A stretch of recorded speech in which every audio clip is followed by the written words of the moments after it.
el curso que se les está impartiendo y que ustedes, bueno, tendrían que ver como una manera, como una forma más de recordar y de prepararse lo mejor posible para hacer el examen. ¿Sí? Los temas que nosotros vamos a ver son tres, de manera general: el marco normativo legal, la conceptualización y varios análisis de casos, varios casos que ustedes pueden ver para darse cuenta qué es lo que va a venir en el examen. Entonces empezamos por lo que es la parte legal y normativa. Ustedes recuerdan que son muchísimos acuerdos, muchísimas leyes, ¿no? Entonces vamos a ver cuáles nos plantean como las principales, como las más importantes que se retomaron para diseñar el enfoque inclusivo, ¿sí? Entonces comenzamos con ver que fue en 1992 cuando en México se empieza a hablar de integración educativa. O sea, se plantea para que se hable con el acuerdo para la modernización de la educación básica, pero fue hasta el año 2000, fíjense, 8 años después, que la Secretaría generó un programa que supervisó la integración educativa en las escuelas regulares, y es donde surge el concepto de necesidades educativas especiales, y cuando se integra lo que conocemos como UCAED. ¿Sí? Bueno, entonces, a pesar de que ya se identificaban estas necesidades educativas especiales, la política de la integración solamente ofreció un espacio para los niños que estaban siendo atendidos fuera de la escuela regular. Solamente el espacio, o sea, que están afuera, hay que llevarlos a la escuela regular.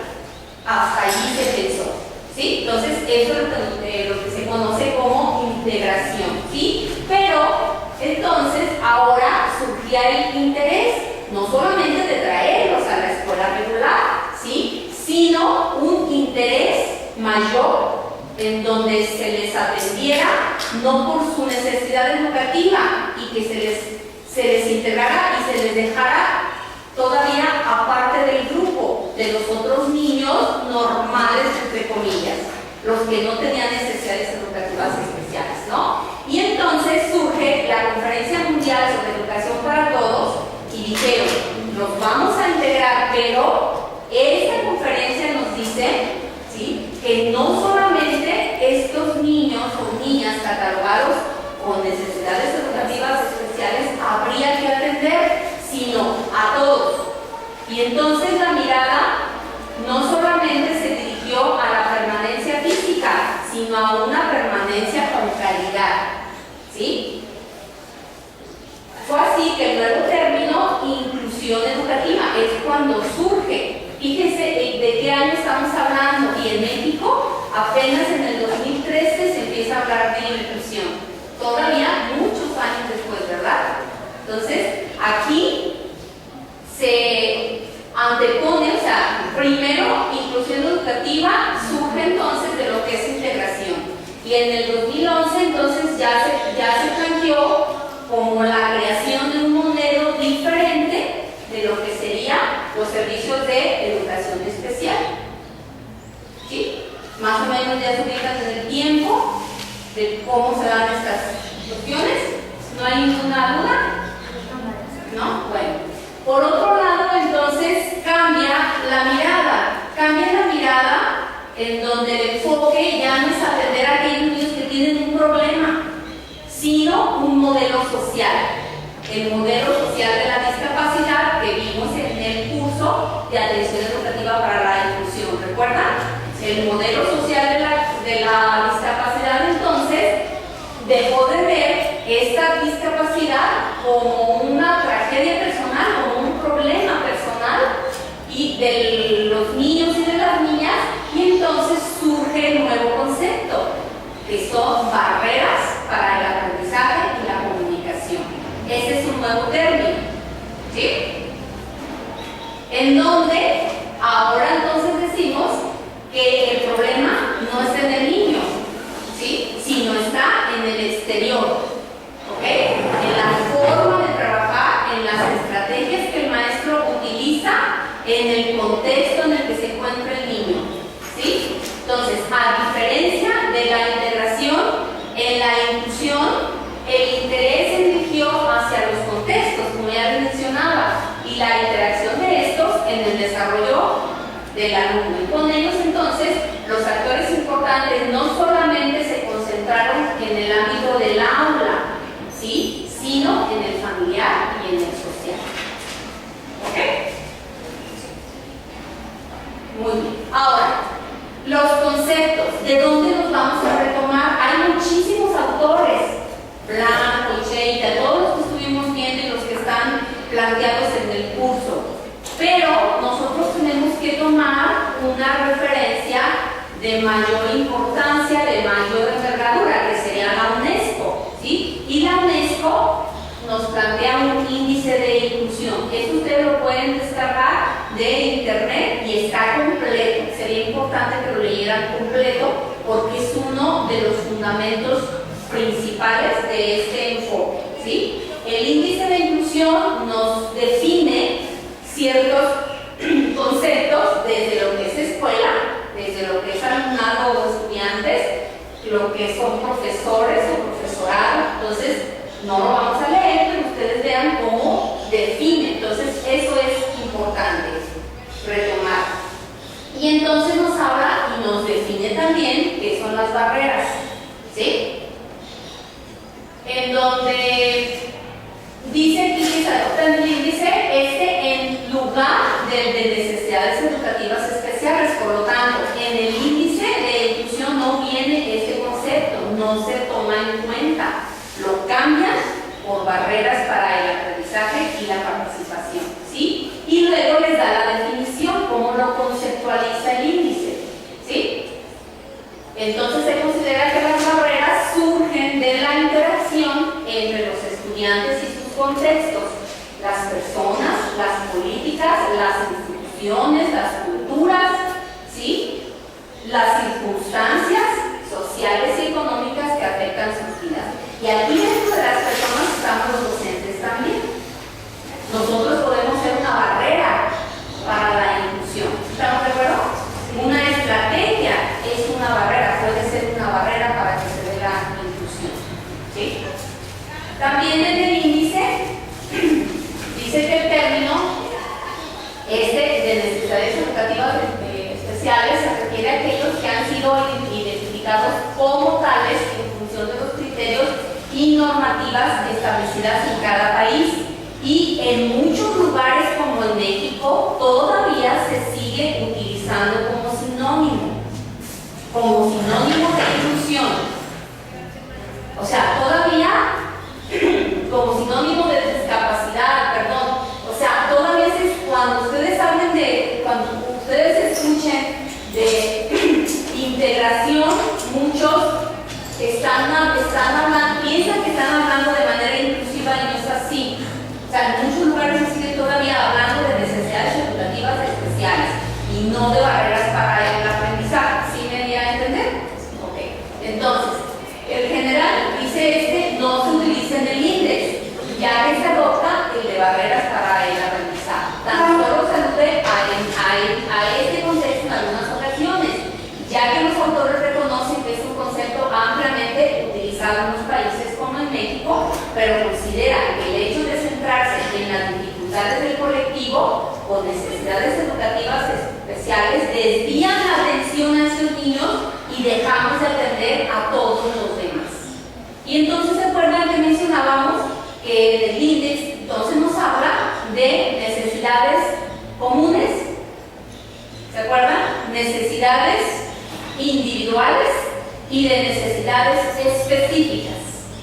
Son tres tipos de necesidades: las que plantea el currículum, las que tengo yo por mis características personales, ¿sí?, y las específicas que podrían ser asociadas a alguna discapacidad. ¿Algunas dudas aquí? ¿No? Bueno, el término entonces es nuevo en México, no se había visto, no se había pues estudiado, tratado, y no solamente en México, sino en todo lo que es América Latina. Todos los documentos y los libros que encontramos son españoles principalmente, ¿sí? Entonces aquí es nuevo. Igual nos habla de barreras la inclusión. Y entonces nosotros tenemos 4 conceptos que están para mí muy bien explicados con estas imágenes. Nosotros partimos primero de lo que es la exclusión. Primero, esta es la escuela regular. Y entonces todos los demás que tuvieran alguna necesidad educativa estaban excluidos, estaban fuera. Ellos no podían entrar, pero estaban aislados. ¿Sí se dan cuenta? Cada quien por su lado. Ahora, después avanza un poquito, por así decirlo, y entonces ya no los excluimos, ahora nos segregamos. Y entonces la escuela regular y a estos los juntamos. Entonces surge el CAM y surgen aquellas escuelas de educación especial. Antes acá no se les tomaba en cuenta, pero aquí ya hacemos 2 grupos, los normales entre comillas y los que no son normales, ¿sí? Pero luego dicen, ¿qué pasa? Si estos los juntamos, pues no van a aprender, no van a tener otros referentes que les pudieran servir también para seguir avanzando. Y de alguna manera, pues estábamos dejando de lado sus derechos de ser atendidos como todos los demás, independientemente de sus características, ¿verdad? Y entonces surge la integración. Y esto es lo que sucede en la mayoría de las escuelas. Están dentro, pero siguen siendo un grupo aislado, siguen siendo un grupo que no es atendido. ¿Sí? Cuando el maestro acepta y dice, bueno, pues tráemelo, pero en muchas ocasiones no los quieren. No sé si ustedes tengan alguna experiencia en su escuela, como es que yo no, maestra, es que esto implica más trabajo, es que eso yo no. Es que de todas formas lo dejan a un lado, porque yo estuve hace un año en una escuela donde estaba una niña con síndrome de Down. Y aún así estaba ahí en el salón, pero ella hacía cosas diferentes. Ella no hacía lo mismo que los niños. Ok. Aunque vamos a ver que también en la inclusión, recuerdas que no hacen lo mismo hasta cierto punto, ¿no? Con sus adecuaciones, pero sí con respecto al currículum, ¿verdad? O sea, se casa Así de es. manera totalmente diferente a las Totalmente diferente. Entonces estaban así, como aquí, ¿no? Y entonces dicen, viene la inclusión, retomo esto, tomo en cuenta los derechos humanos y entonces nos vamos a la inclusión. Entonces quiere decir que todos con todos hay una relación colaborativa fuerte, ¿no? Donde el docente entonces tendría que hacer sus adecuaciones curriculares. ¿Ok? ¿Sí está claro con estos 4? ¿Con estas 4 imágenes? Bueno. Y aquí, no la pueden ver, pero yo se las puse para que vean la definición en sí de lo que sería exclusión, segregación, lo que es la integración y entonces lo que sería la inclusión. ¿Sí? Porque ahorita vamos a ver los casos, como dicen, pues es que aquí, ¿qué pasa, no? Entonces, sí es un poquito complicado ya a la hora que nos preguntan esto. Muy bien. Ahora, les voy a poner, quise mostrarles esto porque me encontré una encuesta nacional de discriminación del 2015 y me llama mucho la atención porque hay mucha gente que dice es que no se da la discriminación, no se da la segregación y se sigue dando. Entonces aquí vienen datos importantes. 4 de cada 10 mexicanos y mexicanas no estarían dispuestos a permitir que en su casa vivieran personas homosexuales. Y 3 de cada 10 afirman lo mismo en el caso de personas que viven con VIH-Sida. Si ustedes se ponen a ver, 4 de cada 10, es el 40%, es mucho, es alto. Es alto. Entonces, estas cifras justifican el que los docentes nos preparemos en inclusión. ¿Sí? 7 de cada 10 personas piensan que las opiniones de las y los jóvenes deben tomarse mucho en cuenta en las decisiones familiares. Aquí ya vemos algo distinto, aunque debería de ser 10, ¿no? Una de cada 4 personas considera que se justifica mucho algo llamar a la policía cuando uno ve a muchos jóvenes juntos en una esquina. Nomás porque están juntos, pues no quiere decir que son rateros, porque son rateros a los que estén robando, no necesariamente, ¿sí? Un alto porcentaje de la población opina que lo que más sucede en México es que se les pega mucho a las mujeres. A las personas adultas mayores no les dan trabajo y se les fastidia y se les pega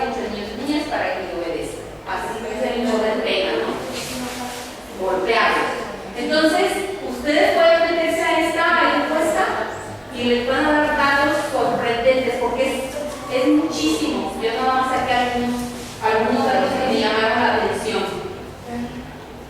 Una de cada 10 personas opina que las autoridades deben reubicar a los protestantes en otra parte y uno de cada 20 que deben obedecer lo que decidió la mayoría y sacar a los protestantes. Todavía hay gente que discrimina, que no quiere la gente que no es de su misma religión.